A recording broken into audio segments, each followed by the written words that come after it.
Okay, so let's start. This is Dr. Jerry Choi. This is Chonghan Jerry Choi. I'd like to introduce myself as a scholar, practitioner, and a business consultant in the field of the people and the organizational development and the management. Personally, I started my professional career as a mechanical engineer at the Bosch, the German company, after completing my engineering master's degree. I developed anti-rock breaker systems and I worked as a product manager and a project manager for 7 years at the Bosch at the world leading engineering company.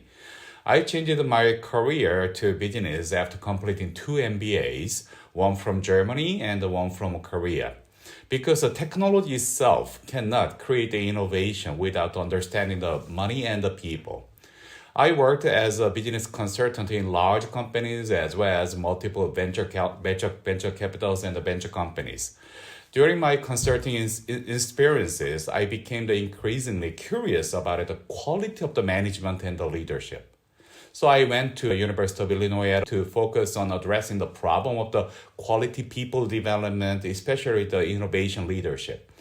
Since then, my research inquiry has been how can we get people to work by themselves for commercial and social innovation.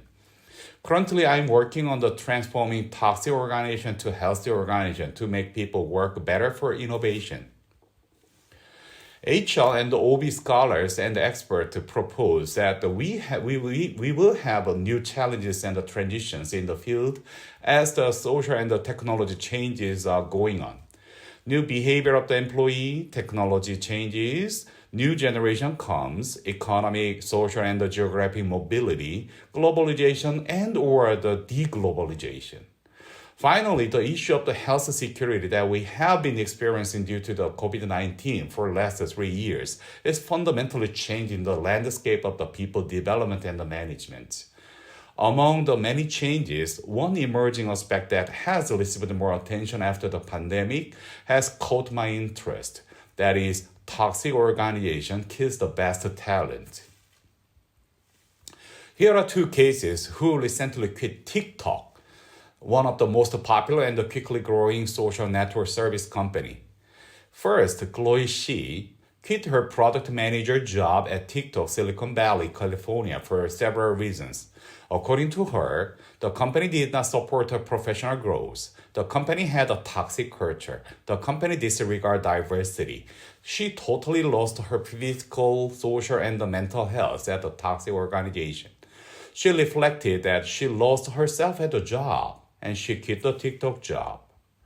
Second, Jamie Lim, a former TikTok software engineer in Singapore, quit the TikTok job in 4 months. She worked at the Google for more than 7 years and she was one of the best software engineers at the company. She looked for the growth opportunity at the quickly growing TikTok. However, she quit the job because of the toxic management of the company. She described that the company gave her unclear scope of work. The company used Lark as a working tool that did not fit with her. The company had a totally unclear job description and the decision authorities. The company has bizarre culture that did not resonate her value. Jamie, as a minority in the company, experienced the toxic organizational culture at the TikTok and she worked away from the company in 4 months. Unfortunately, the toxic organization, toxic people problem in the workplace occurs almost everywhere in the world, regardless of the culture or the business sectors. Tara West, a New York University professor, recently proposed the idea of the jerks at the work, toxic coworkers, and what to do about them at the Harvard Business Review. In her article and the book, she proposed the 5 toxic people styles: kiss up, kick down, credit stealer, bulldozer, micromanager, gaslighter. According to Professor West, toxic people create the toxic organizational culture. The toxic organizational culture kills the best talent. However, why people get toxic and how an organization get toxic? Are there any way to avoid them? In order to identify the fundamental mechanisms and the principles of the toxic people and the toxic organization to avoid them, I brought the Lemmas and the ideas. I defined this idea as healing the organization or for energy as capital. All photos and characters are made by me, and then they are fully registered as intellectual property.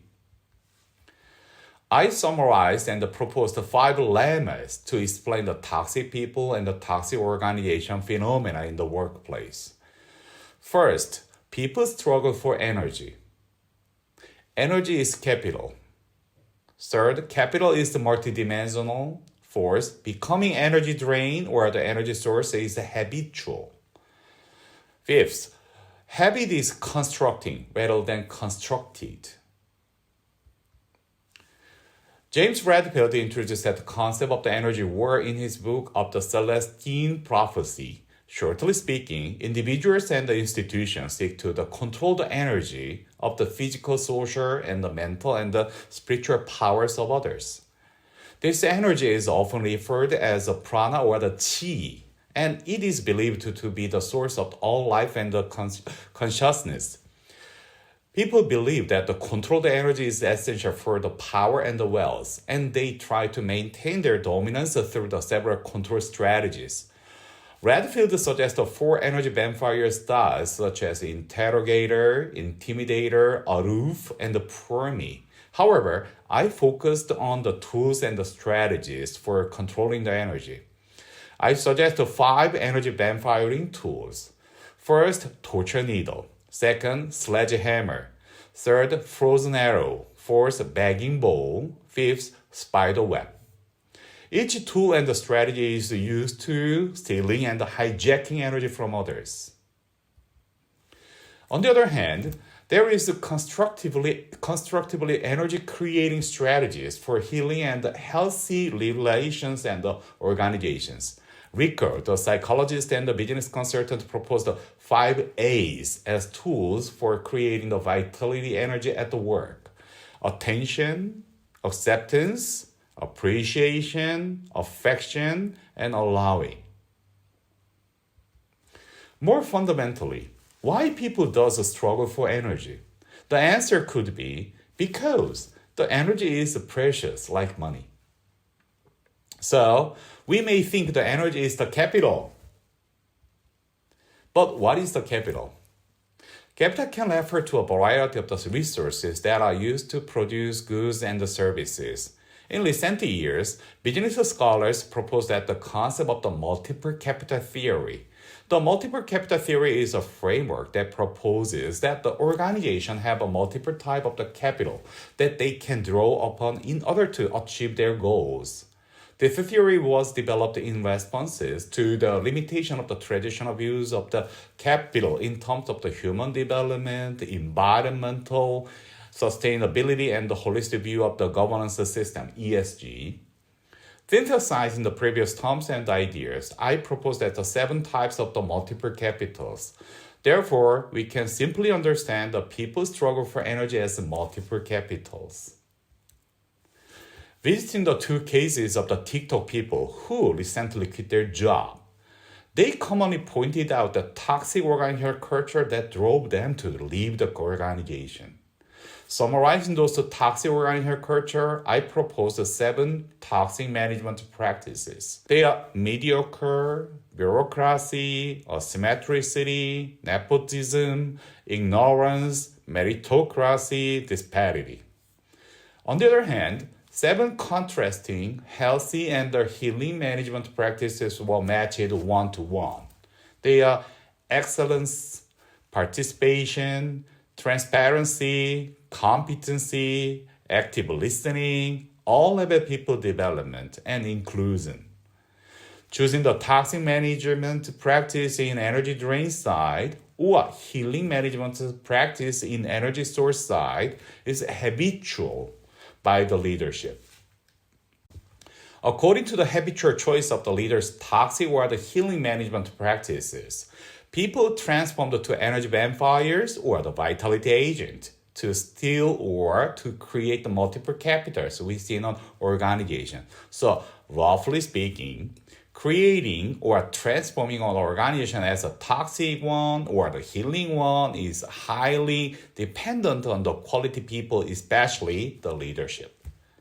If an organization business organization want to transform its culture as a healthy and healing one, the organizational leadership should reflect their habitual choices on their managerial practices and should give more attention to the dynamics of the energy war between people.